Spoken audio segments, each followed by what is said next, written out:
I've been using ChatGPT to mark my essays before I submit them to university, and it's predicted what grade I'll get every single time. And in this video, I'm going to show you how you can use ChatGPT to get responses like this.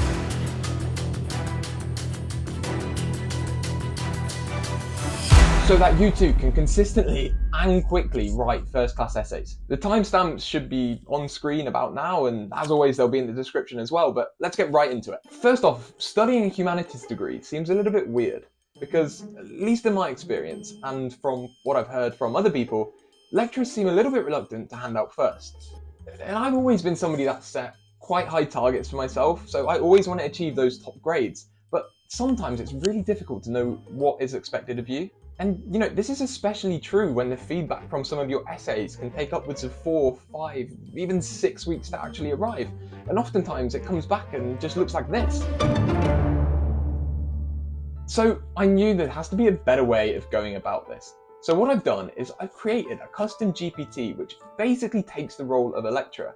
So this way I can get feedback pretty much instantly. And because of this, I can maximize my productivity. So I'm spending way less time writing my essays, but I'm still getting top grades. And to create this custom GPT, we're going to use what I'm calling the 3 C's method. There's a little caveat before we get into the nitty-gritty of it. This is a bit of AI where you're going to need ChatGPT Plus, which right now is priced at around £15 a month in the UK and $20 if you're in the USA. But I think that if you're a university or a college student, this is one of the most crucial purchases you'll have to make. But even if you don't have ChatGPT Plus, I'm sure that you're going to find this video really informative. So this first step is called curation, and that means that we need to find, download, save, and store as many relevant resources as possible. What are these resources, you may ask? Excellent question. We're going to leverage things like mark schemes, past exemplar answers, and basically any essay that you've scored really well on. Pretty much any resource that is going to give ChatGPT a little bit more context on the type of student you are, the type of student you want to be, and the type of work that you're expected to do. And this is all the sort of stuff that we're going to train our GPT on. The more of these kind of things you can find, the better. But where do we find them? Again, good question.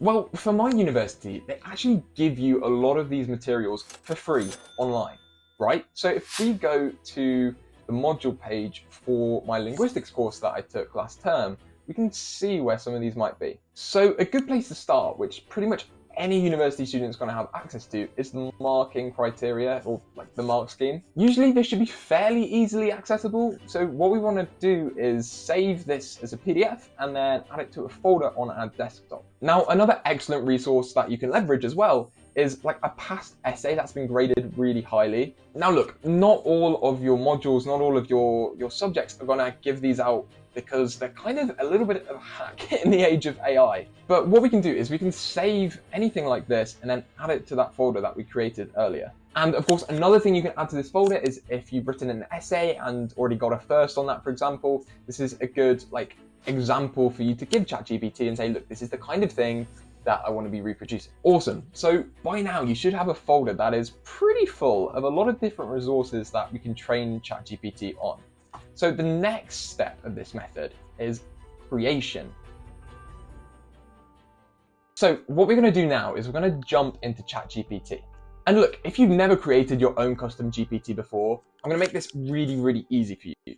So what we want to do, we want to go to the left-hand side where we see the sidebar. We want to open that up. And then in the top left, you should see a little option that says Explore GPTs.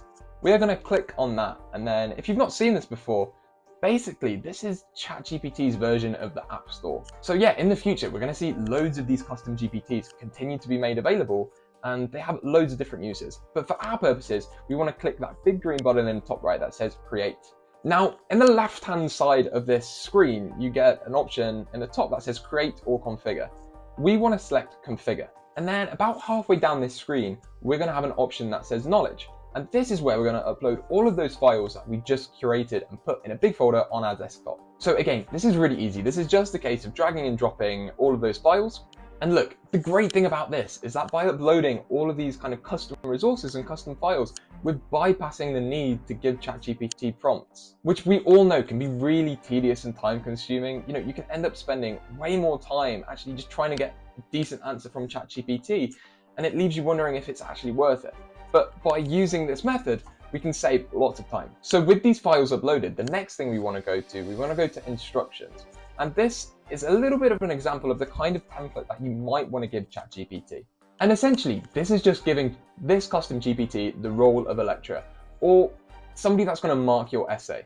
So once we've got those instructions uploaded, which obviously you're going to vary depending on the course you're taking and the university you're at, we now have an opportunity to play around a little bit with it in the preview side of the GPT on the right hand side.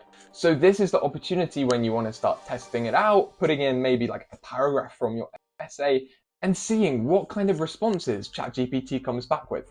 Obviously, you can keep modifying the instructions until you get a preview that you're happy with. And if we take a look at the other options on the configure page, like what else we can do, you'll see an option that says conversation starters, which I'll be honest, isn't really relevant in our case because we know exactly what our custom GPT is going to do, right? It's there to mark our essays and give us some constructive feedback. So ignore that. Knowledge we've got, and then capabilities, absolutely leave web browsing on. DALL-E image generation probably isn't massively useful, but you can tick that box if you really want. And then, like I say, code interpreter, again, not useful, so leave that unticked. Actions, again, we're just keeping this very basic, very simple method, so don't do anything with that. And then when you're happy with what you're seeing on the preview, give your ChatGPT a name. I'd say just something simple like history marker or geography lecturer, something like that. Give it a quick description just so you don't lose track of what you're doing. And then you can even give it an image if you like, which uses DALL-E. So once everything looks good on this page, we can hit the big save button in the top right corner. And yeah, that just saves the GPT to your dashboard. Awesome, that takes us on to the final C of this method, which is completion. And this is the final step of actually using your custom GPT.